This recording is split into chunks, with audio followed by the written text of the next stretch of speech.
folks, I'm Matt, and welcome to the Good Trouble Show. My next two guests have important stories that you will want to hear. It's about your national security and what the United States Air Force does not want you to know. I have to also point out that it was the hard work of researcher Robert Hastings who wrote the book UFO and Nukes. This book was widely studied by the government and the UFO task force at the Pentagon. The country owes a debt of gratitude to Robert Hastings and his work. So please welcome retired United States Air Force captains Robert Salas and David Schindele. Gentlemen, thank you for joining us, and thank you for your service. Thank you. So you both have very important stories to share with the American public. And so both of you worked as launch control officers for a Minuteman nuclear-tipped ICBMs in the 1960s. So Robert, explain to everyone what exactly is the Minuteman ICBM?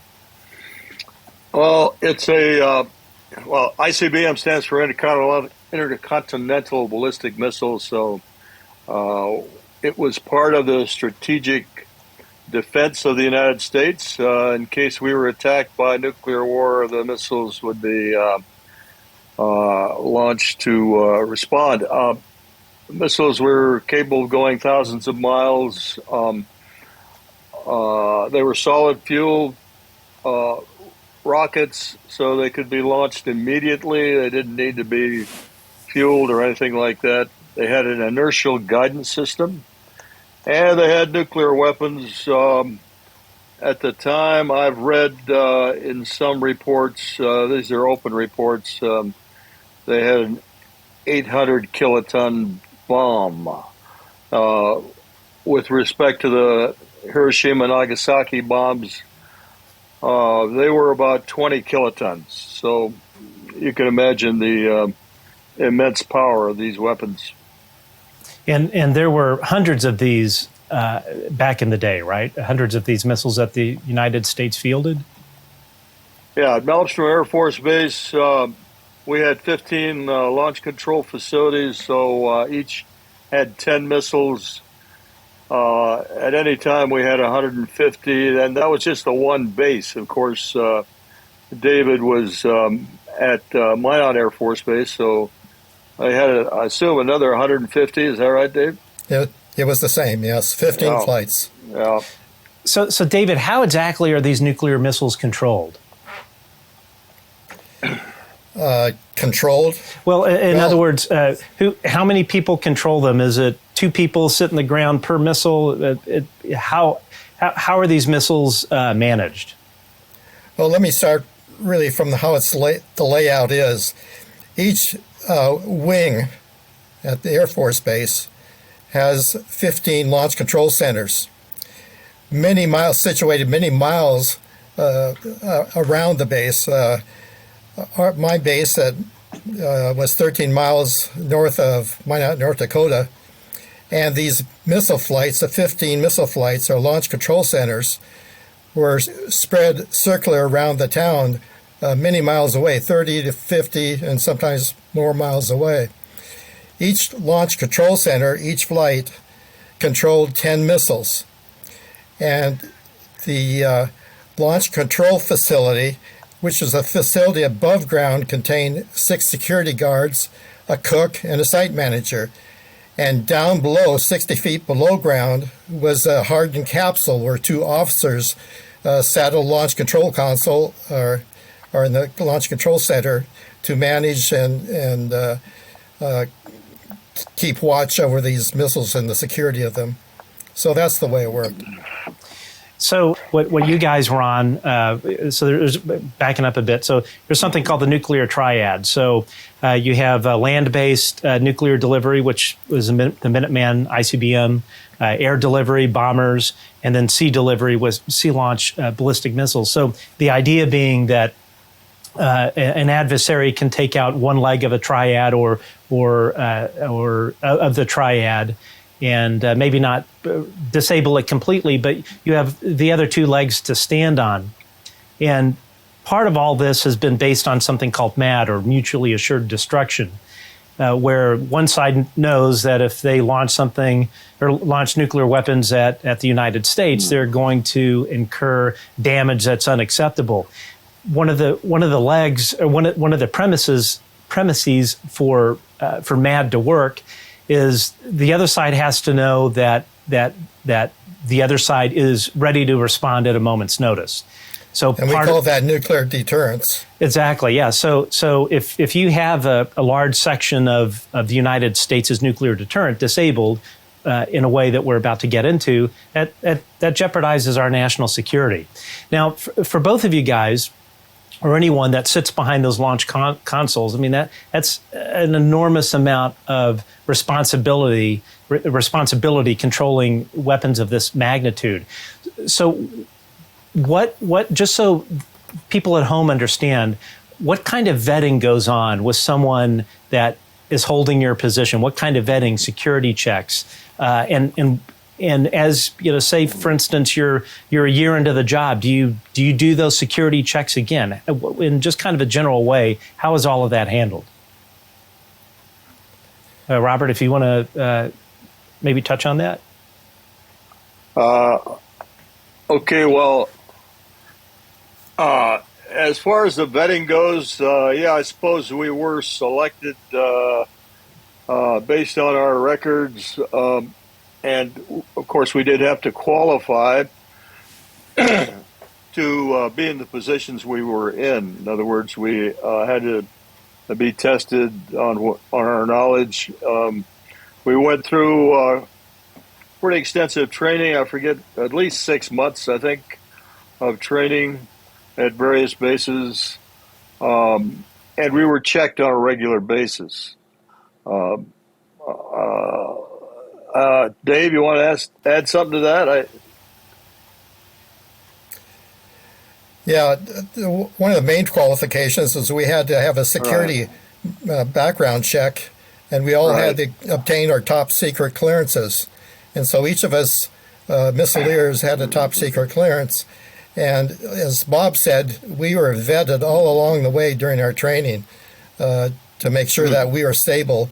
And I can remember questionnaires given to us where we would evaluate other people in our group or in our training session.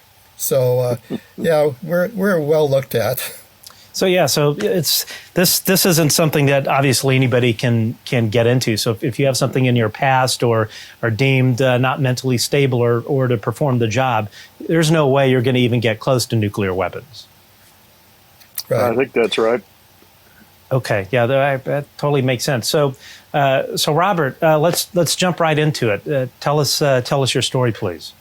Well, real quick, briefly, I was on duty as the missile on a two-man crew at Oscar flight on March 24th, 1967. My commander, Fred Mywald, was taking a rest break, and like Dave said, we had 6 guards upstairs. And first I got a call from the topside guard that said they were seeing strange lights in the sky, doing very odd maneuvers, high speed, stopping on a dime, reversing course, no engine noise. And he said they were not aircraft, sir. And I even said, you mean like UFOs?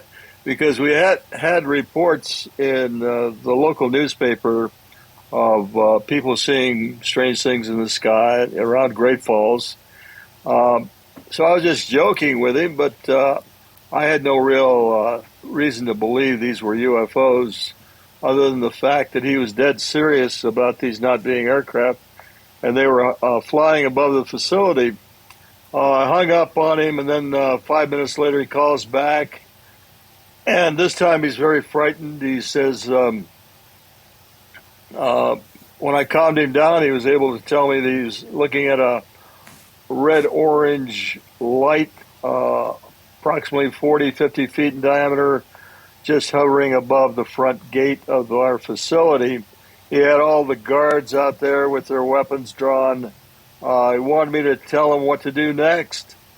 This time I took him very seriously. He sounded very frightened, and I said, "Make sure nothing enters the secured facility." So he hung up the phone. I went to tell my commander, who was taking a rest break, about these calls, and all of a sudden we both hear these klaxons, actually bells and klaxons, whistles, whatever, going off. We look over at our control board, and all our missiles are going into a no-go condition, unlaunchable. So as a result, we go through our procedures. We lost all 10 missiles. We go through our procedures. He calls command post, and I call upstairs because we had two of the sites had incursion lights, or lights that showed there was something trying to enter two of the launch facilities. And I had to ask them, well, was that object still there? And it just flown off. And I had to send them out to those sites. They reported back seeing the objects again over those two sites. My commander then, after this phone call to the command post, turns to me and says the same thing happened at another flight. At that time, wow. I thought he meant that evening, but it turns out I later discovered that it was Echo Flight, which was another flight about 35 miles away, but the shutdown of those missiles happened about 8 days earlier. I didn't know this until after I started researching this many decades later. Now, and just kind of going back on it, so the launch facility, so there's a launch control center that the two of you are buried underground, correct? Yes. Well, not buried, but yes, we're underground, about 60 feet. Okay, and got it. Okay, and then the launch facility, those are the individual missile silos, the 10 individual missile silos that you are in control of. That's correct. Yeah. Okay. And so the flight of missiles. If I could interrupt there. Yeah, please do. The launch control facility was the above ground facility which was above our capsule. The launch facilities or silos were located, in my case, 4 to 14 miles away. Yeah. Got it. Okay, great. So Bob, were any of the missiles damaged? So they were taken offline. Two questions. How long was it before they were brought back online, and was there any damage done to the missiles? Right. Well, it took about a day to get them back online. What happened is we got indications of guidance and control system failure. Like I said, we had an inertial guidance system. It required a stable platform, gyroscopes, that sort of thing. And what this object was able to do was simply to upset that level platform of the guidance system. It actually sent a signal to what's called the logic coupler. It's part of the equipment that's used to work with the information received by the inertial system. So it would have to have penetrated 60 feet of earth and concrete, this signal, penetrate 10 separate triply shielded cables, and then send signals to each of these logic couplers separately to 10 missiles, and do that within portions of seconds. We lost all our missiles within about 10 seconds. And if I remember correctly, so Boeing was the major contractor that dealt with the Minuteman system. During this or post event, did Boeing send any engineers out to try and figure out exactly what had occurred? Yes, Boeing did their own investigation. headed up by a man by the name of Robert Kaminsky. We communicated with Kaminsky after I started researching this in 1994. He reported back by mail, and we've got it in writing, that they were not able to find anything significant to report as far as the cause. There was no power failure, no lightning, no damage to equipment, by the way.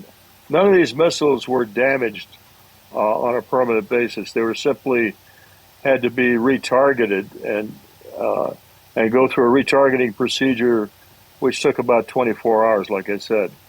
Boeing did do a bench test and identified the possible failure mode as what I just described, sending a signal to something called the logic coupler, and it was just a momentary signal that upset the entire guidance system. Wow. That's all that happened. So obviously, whatever these things were, they knew what they were doing, and it wasn't out of any sort of natural cause. Wasn't like lightning or any bad weather or anything in the area. Absolutely, they knew exactly what they were doing. So Dave, I understand you had a somewhat similar experience. Yes, except it happened to the crew that my commander and I relieved. And so we were the first ones to get to the launch control facility and find out what had happened overnight.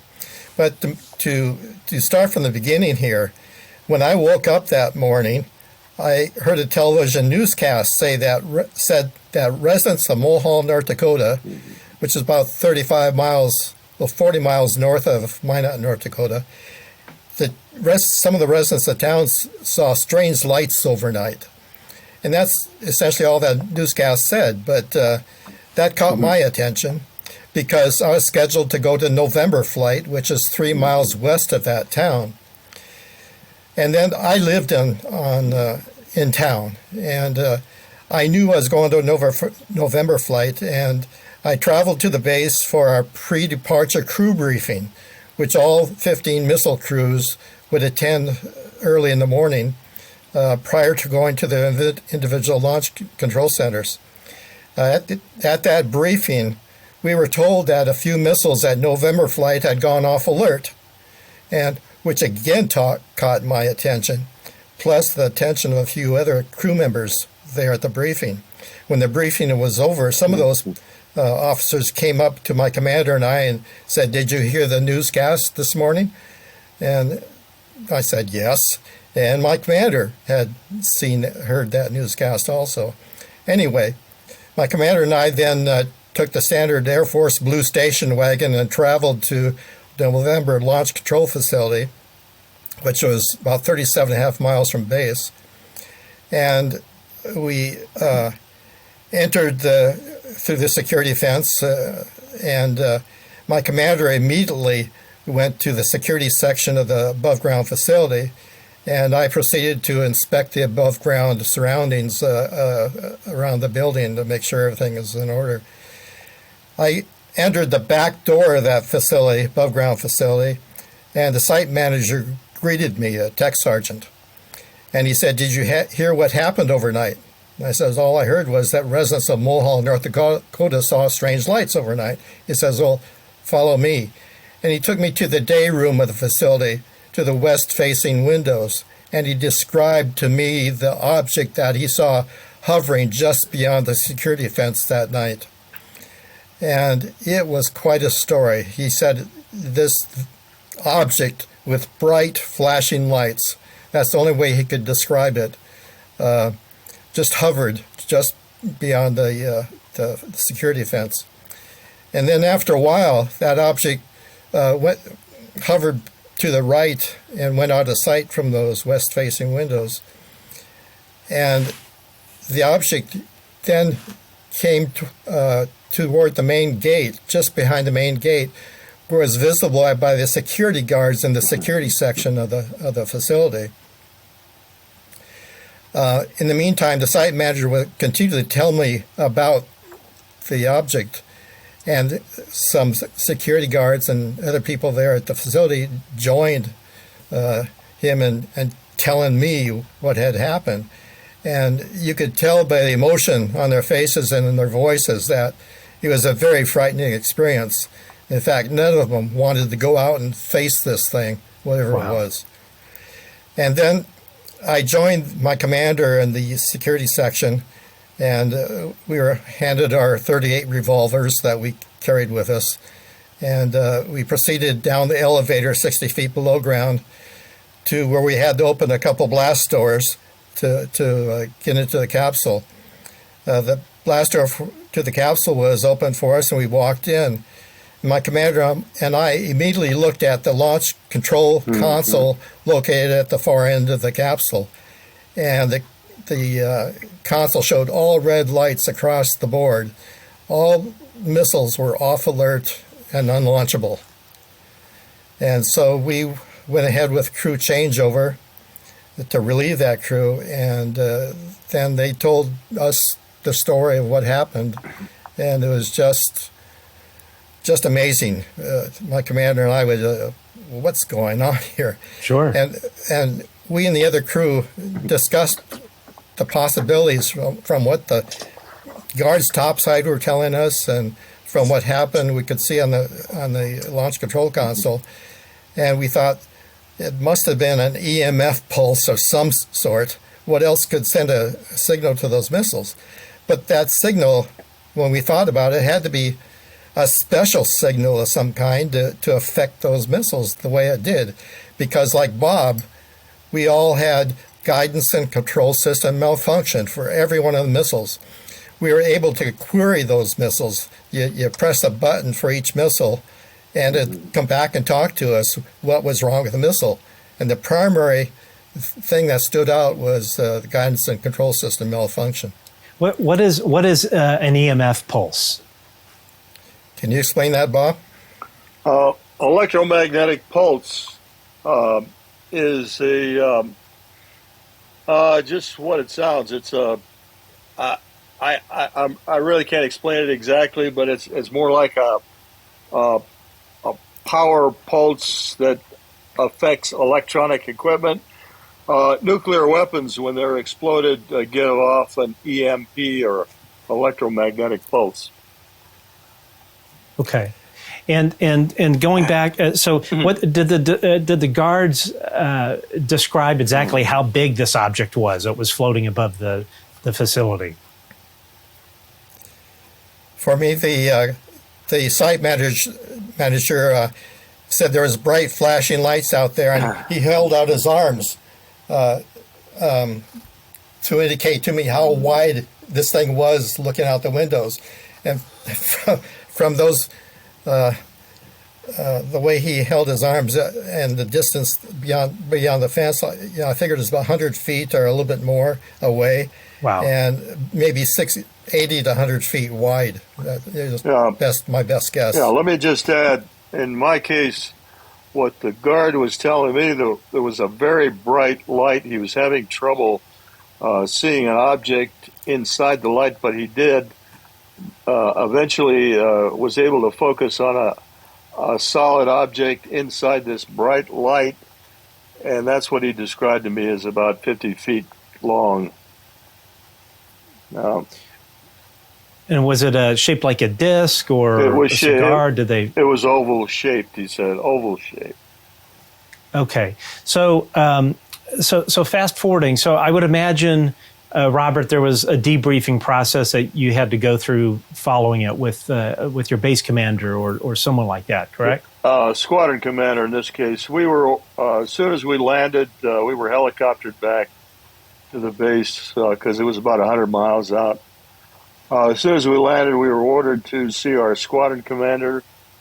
We were went to his office, and in his office was the squadron commander and a man from the Office of Special Investigations, AFOSI.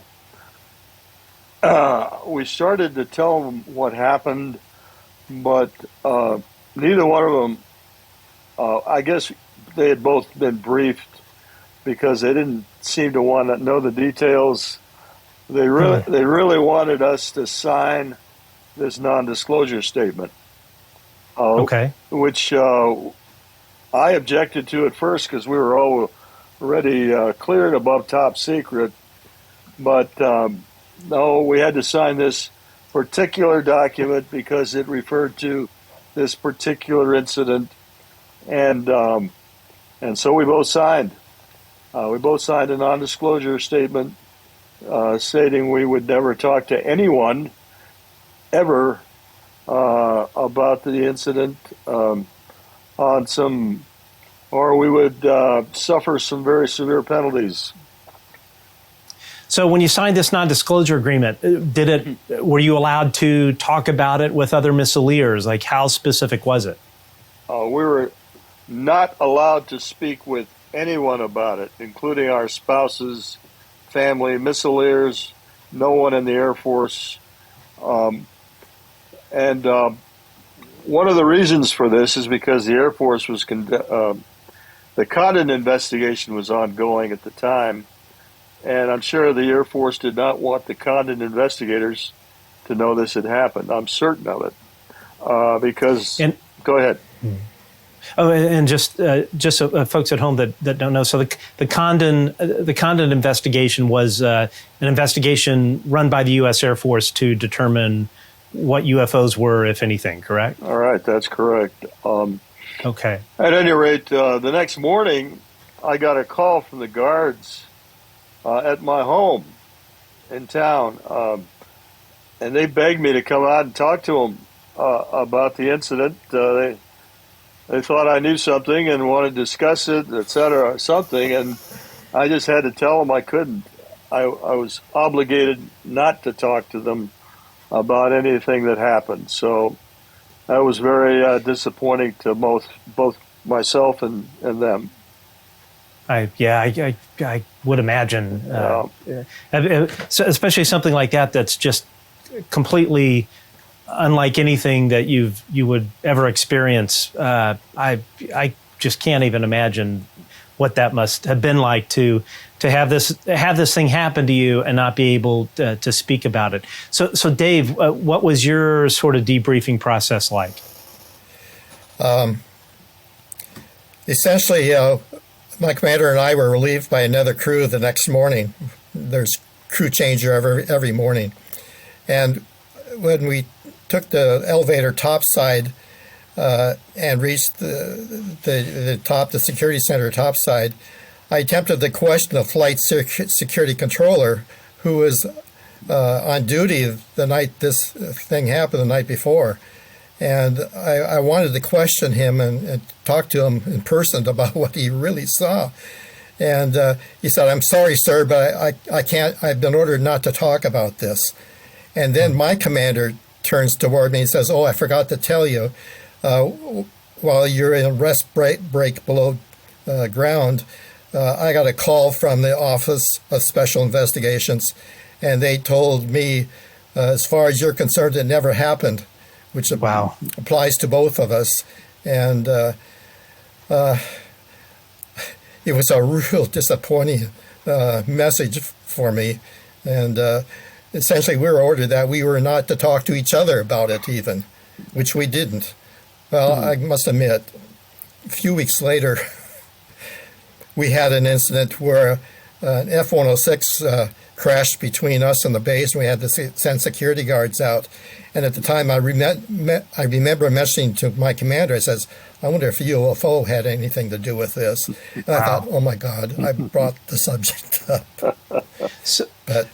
So going back, the AFOSI, Air Force Office of Special Investigations, they're a federal law enforcement agency. They're sort of the Air Force equivalent of the FBI. Would that be a fair way to sort of characterize them? Yeah, I think that's fair.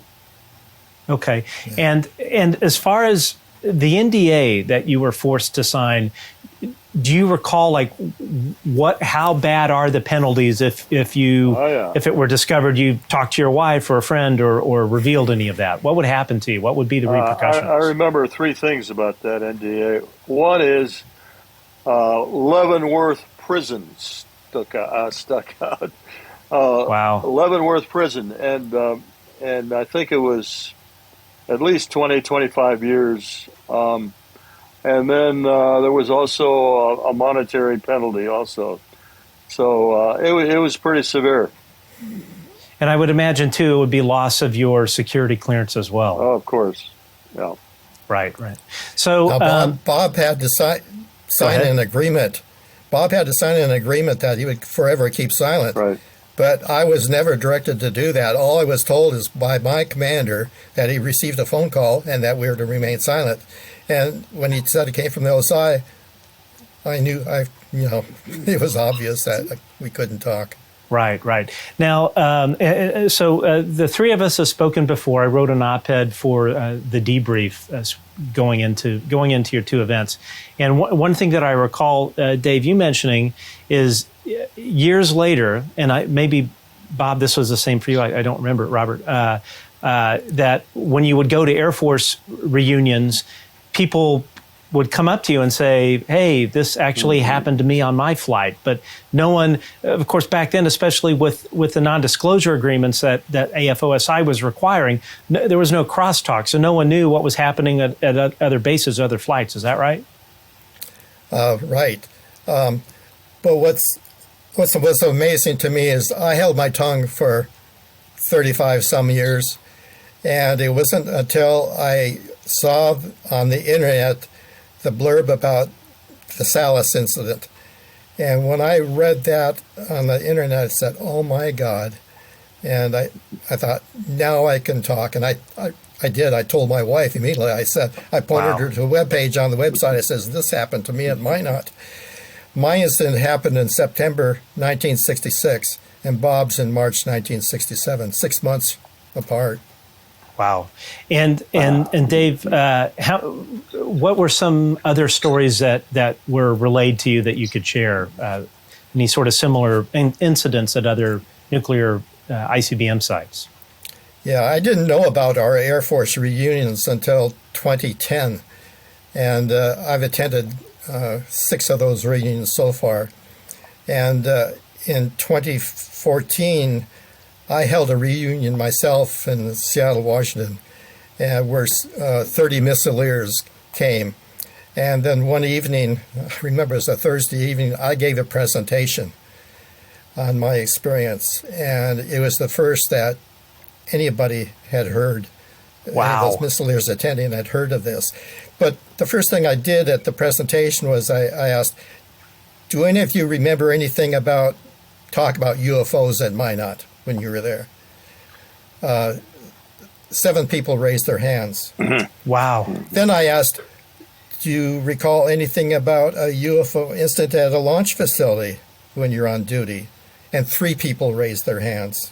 How big was this crowd, would you say? 60 people with wives and so forth, but about 30 missileers. Okay.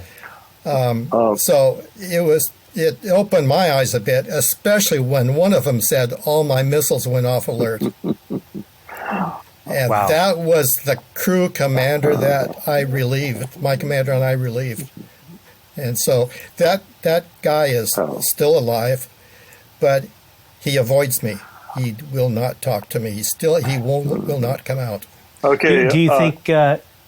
Go ahead. I'm Robert. sorry. I just want to add a couple of things. Number one, there was another significant incident in 1968 at Minot Air Force Base.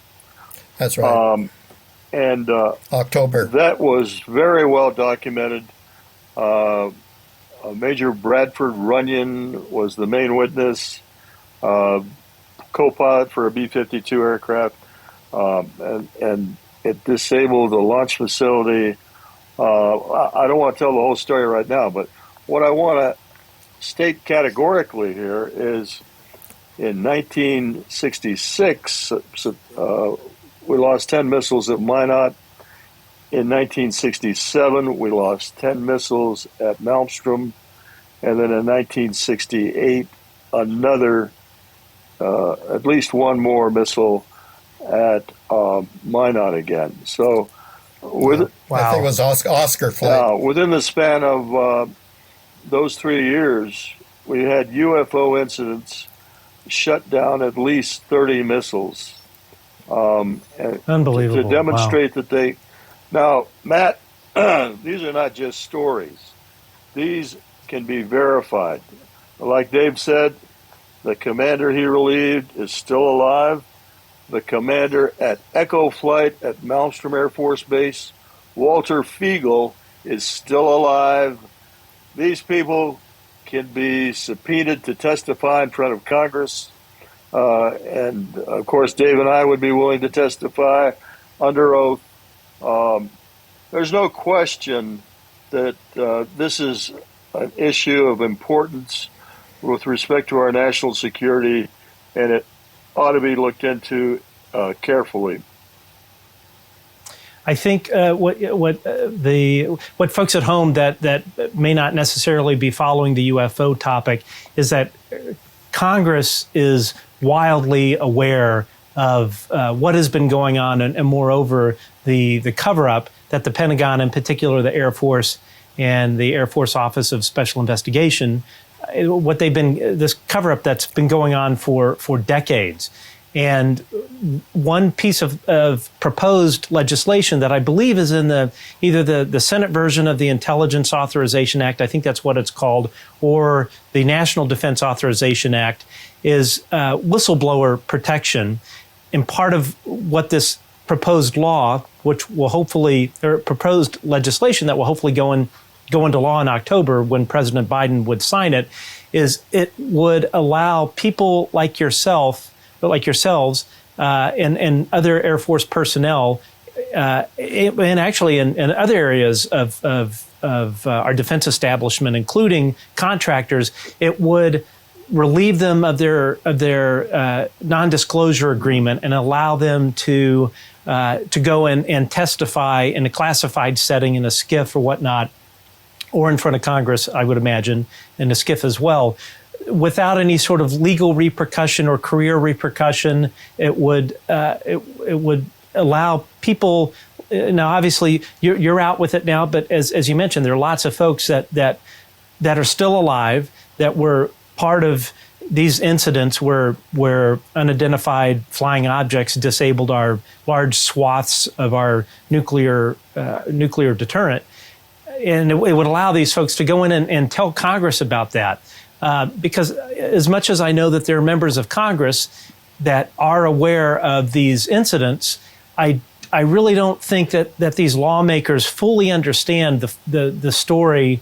And when you're relating these stories and you're relating the emotion and the emotion that you saw on people's faces, above ground security personnel, I mean, that's significant. And we know that this was fairly widespread. It could certainly be widespread now. I haven't been able to find anything on it, but I would be very surprised if this were not still going on to some extent today. So it's important for any lawmakers that are listening here that elements of that legislation, they must pass, because without that, the Air Force and in particular the AFOSI, they're going to be able to continue to have their thumbs down on these people, and it's just a no-brainer. It's about our national security, and Congress needs to know about it, and the American people need to know about it. So just kind of rewinding a bit, this happened years ago, and both of you have had lots of time to kind of think about it.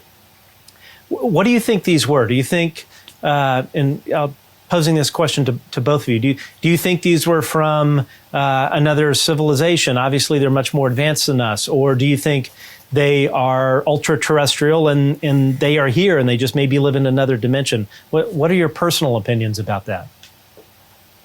Dave, you want to go? Yeah.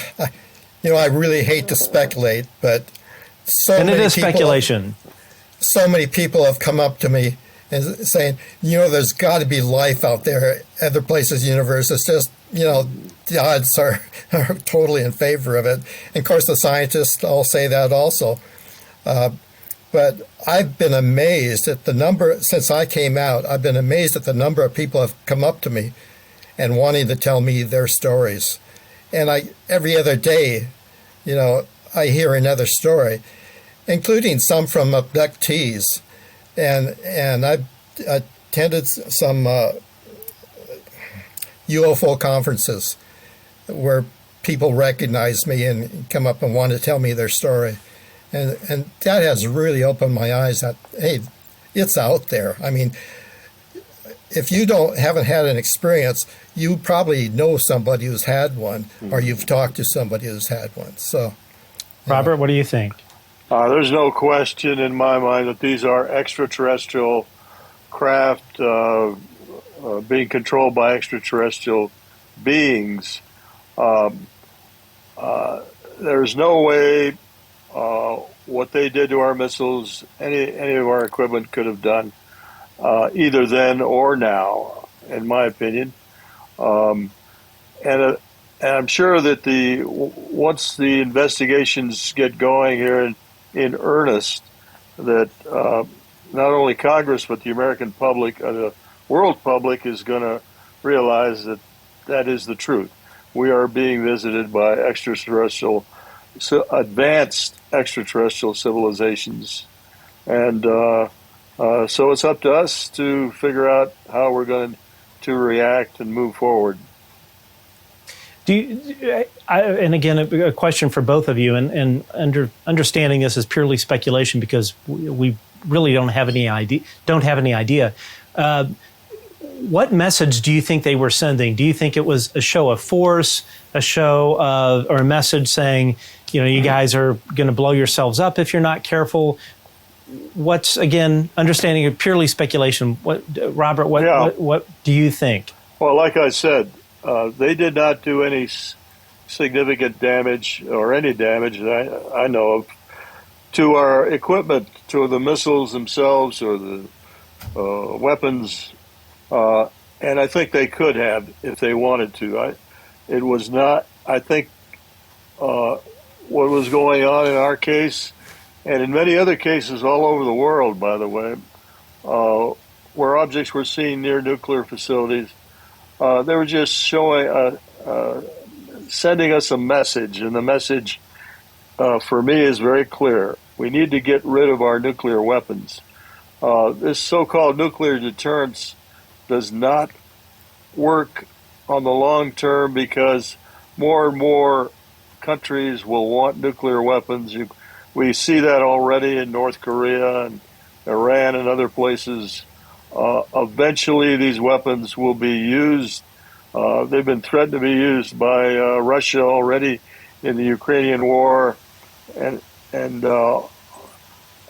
so we need to work hard now to get the world together and work together to abolish nuclear weapons.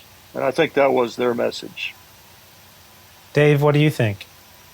I agree with Bob. These objects have demonstrated a technology that's way beyond anything mankind can create.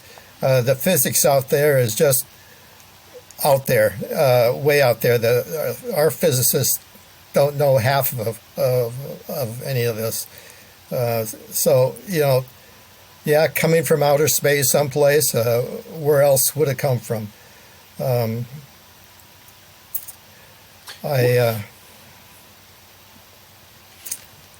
just don't know. Got it. And I think everything that I hear and conversations that I've had with officials on Capitol Hill is they no one knows. I mean, it's clearly here. It's clearly interfering with our military operations, operating in restricted airspace with impunity. Where they're from, what they want, why they're here. From everything I've been told, they don't really know. So, and this kind of ties into my next question. Clearly, there has been a cover-up that the government, and I don't know if it's the government writ large or the Pentagon or the intelligence community, Air Force, or a conglomeration of all of it, a cover-up to keep people like yourselves silent, so the general public and lawmakers are not aware of the national security implications that these things have had. What, in your view, is the reason, if you put on your national security hat, what would be your guess as to why this cover-up has been so extensive? And is it just fear? What are your thoughts on that? Two words: power and greed. The secrets they have probably gleaned from recovered craft. By they, I mean this secrecy cabal of people, individuals within government who know about the real secrets. They have gleaned from recovered craft and other intelligences they got from other witnesses, etc., have probably been used to develop weapon systems or some advanced technologies. And this is very valuable, obviously. Can be converted to different products. The power lies with the knowledge that they have these. They can use this information as bartering tools, I guess, with other countries. It is an international conspiracy, by the way. I hate to use that word, but it really is a conspiratorial effort that's going on by different agencies throughout the world. And by the way, this all started at Roswell, the secrecy stuff. Yeah. Roswell really did happen, and that's when everybody involved with that was clamped down to keep the secret. That secret has been maintained through generations, and the liars don't want, has been perpetuated, and they don't want the secret out now for other reasons. They don't want to get in trouble from keeping this information from the public.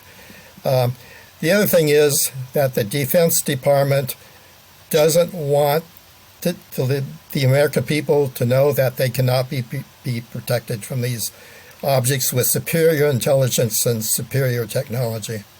But these things have been evasive, elusive, and haven't really hurt anybody, except there have been a few Air Force, Navy pilots who've met their fate because of these.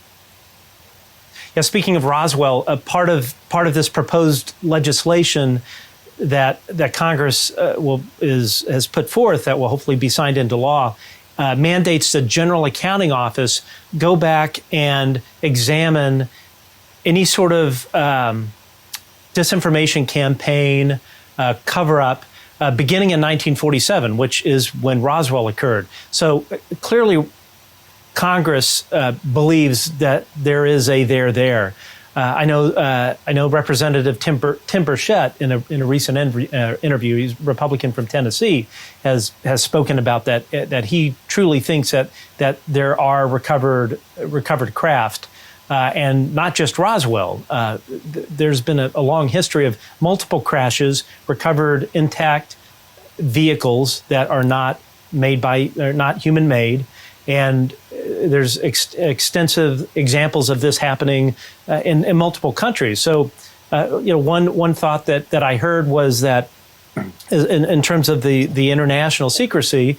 And would be curious what you guys think about this is, let's say that Russia has a craft and they've figured out items 1, 2, and 3 about them, but they haven't figured out item number 4.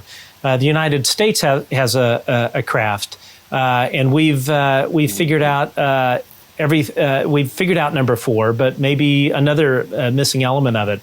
So if you're a country and you both possess these materials, I would think the last thing you would want to do is come out and say, oh yeah, I figured out X, Y, and Z, but Russia hasn't figured out Z, and now all of a sudden they go, oh, they figured that out, so now they have the full piece of the pie. What do you guys think of that?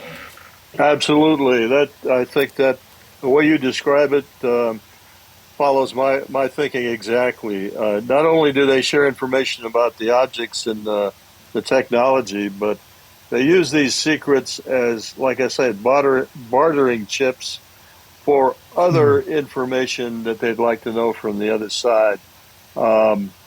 Maybe it's not even related to the UFO question. But yeah, this is going on, I believe, worldwide. Dave, what do you think? Well, I think the American public is ready to learn the truth. In fact, they've been ready for this for decades. This stuff has been going on for so long. The American public now is not just suspicious. They know this stuff is real.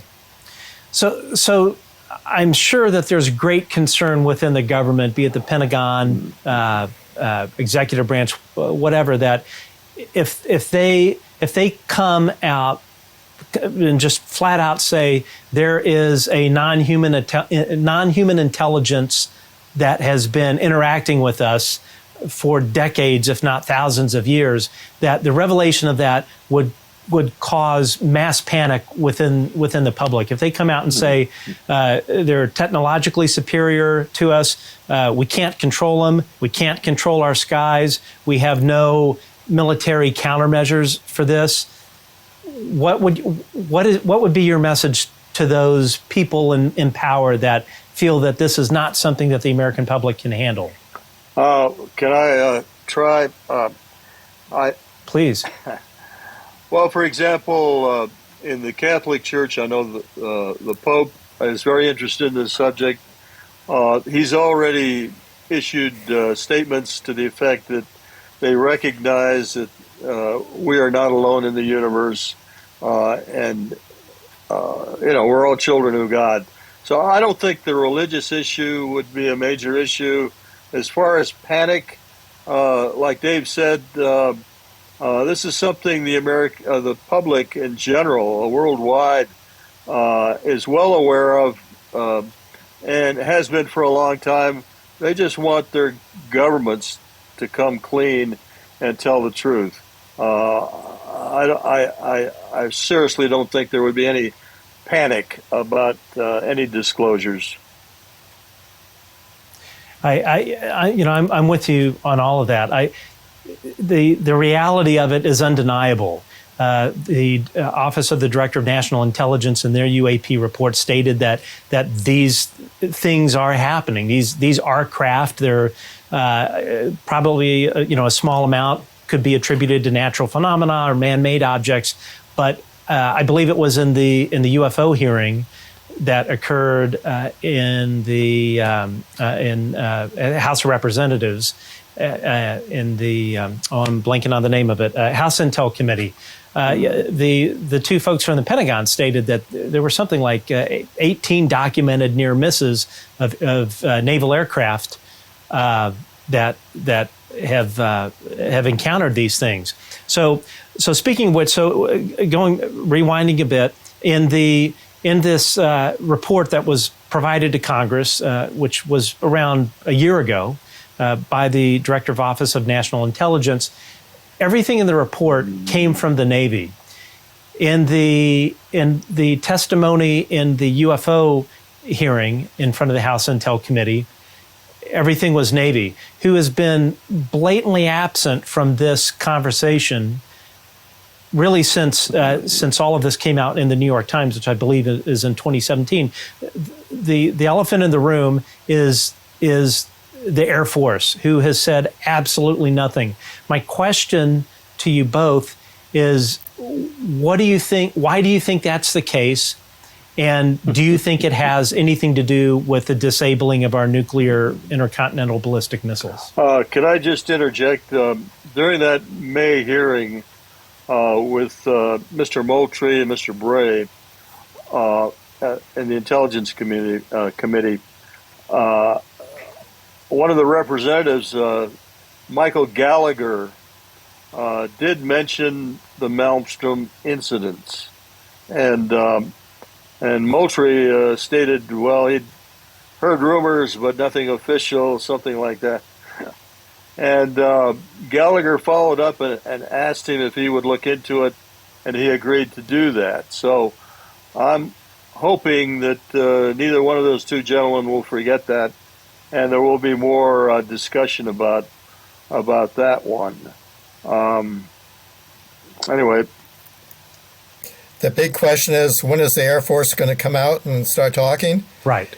The last comment they ever made on this was that UFOs do not exist and pose no threat to national security. Just the composition of that sentence leads you to think that, what are they talking about? Of course, they pose no threat to national security if they don't exist, but they do exist. And the Air Force needs to start speaking up. Yeah, let me just follow up on that. Go ahead, Robert. The Air Force is silent because they've got the most explaining to do.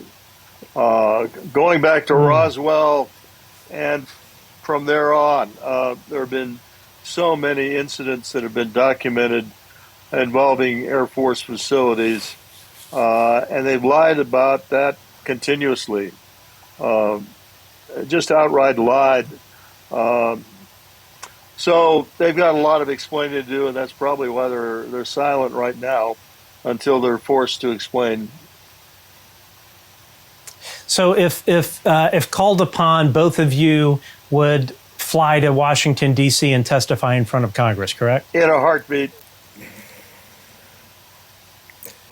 Yeah, we both testified in April of 2013 at the National Press Club to 6 former members of Congress.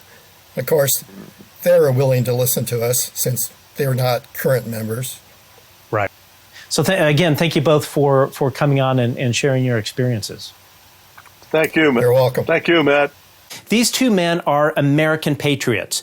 Patriots for serving our country and patriots for coming forward on a subject riddled with unimaginable stigma.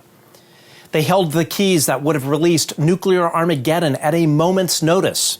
The United States Air Force has been absent in the recent developments on UFOs. Absent in the UAP-UFO report by the Office of the Director of National Intelligence. Absent during the UFO hearings in Congress. The Air Force has been AWOL on this subject. The Air Force Office of Special Investigations has run counterintelligence operations regarding UFOs for decades.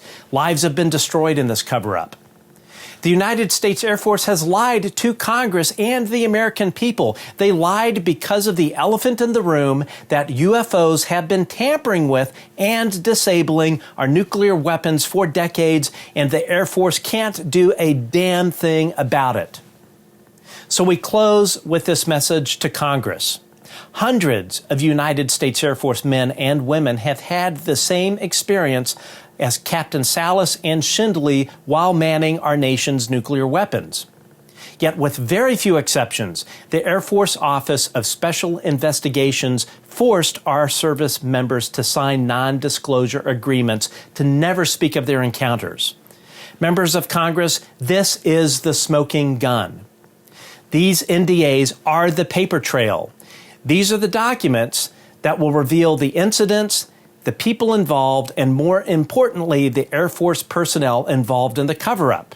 Remember, the truth always wins.